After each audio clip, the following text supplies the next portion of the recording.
Against that ticking clock, lawmakers continue to argue about how to avoid that and for how long. The push to bring a casino to Rockford takes a big leap today, with leaders from Rockford meeting with Governor Pat Quinn face to face. Good evening, I'm Kimberly Nelson. Some Freeport families felt lucky losing only power when the storms passed through the area last week.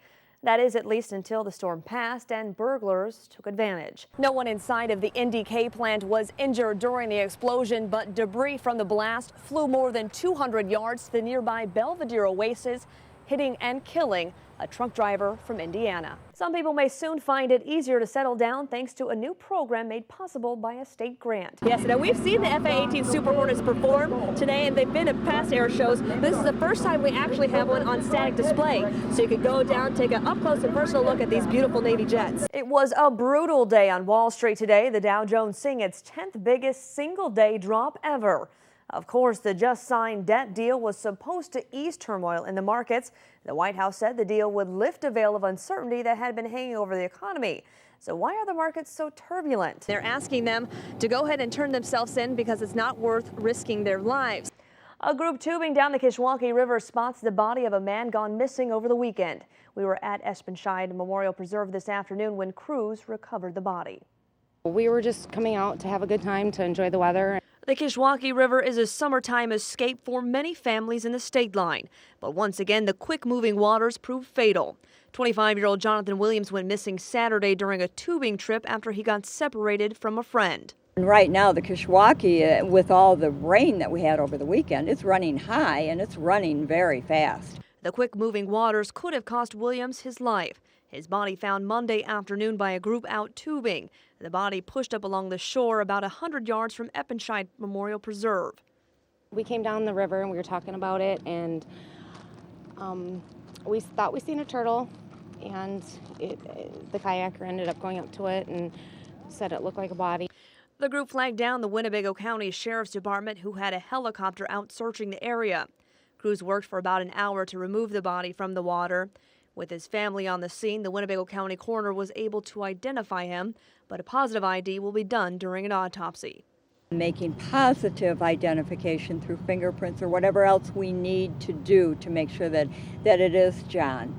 Bringing closure to his family and a community that's been searching the waters for close to 2 days. We were like, it could happen, and it did.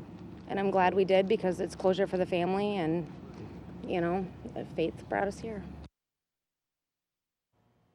An autopsy is scheduled for tomorrow to confirm the exact cause of death. It's been 1 year since the water washed away these train tracks, resulting in one of the biggest train accidents in northern Illinois history.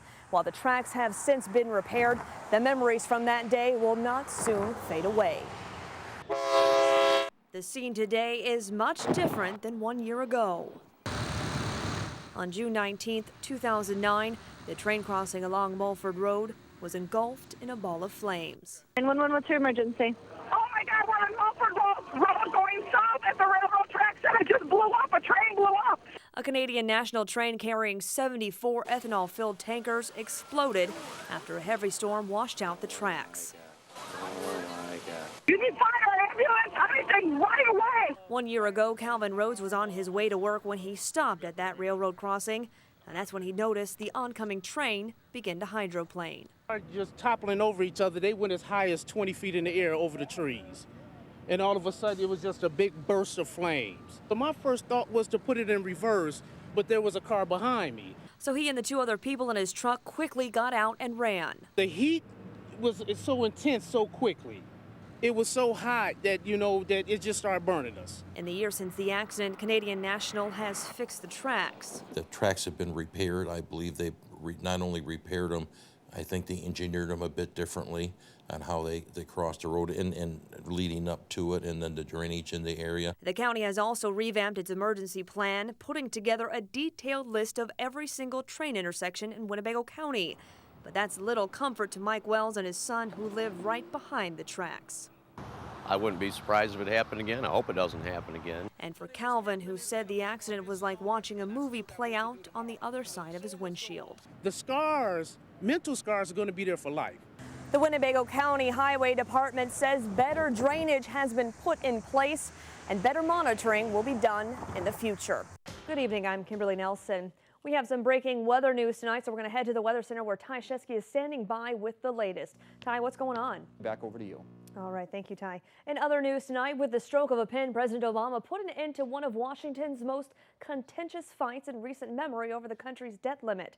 The president signed compromise legislation extending the government's borrowing authority shortly after it was approved by the Senate today. The ayes are 74 and the nays are 26. Despite beating the midnight deadline, economic experts say the nation's credit rating could still be downgraded from AAA to AA because of that $14 trillion debt the country faces. Several countries in Europe who face similar debt problems have already seen their credit ratings drop.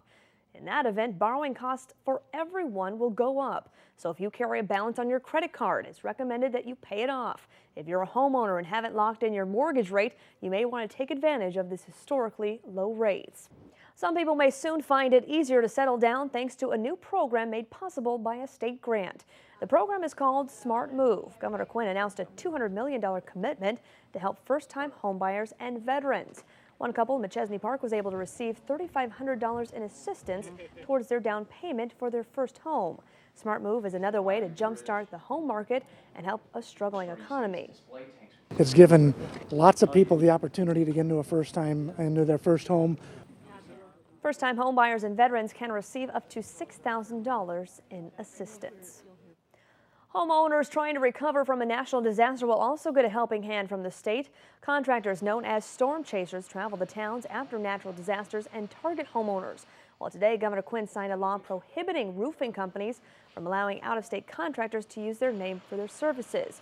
Quinn says the new law will keep scammers out of the state and give contracts to more honest competitors. And in other news tonight, clean water is one of our most basic needs, and some Rockford residents are finding out their water isn't safe.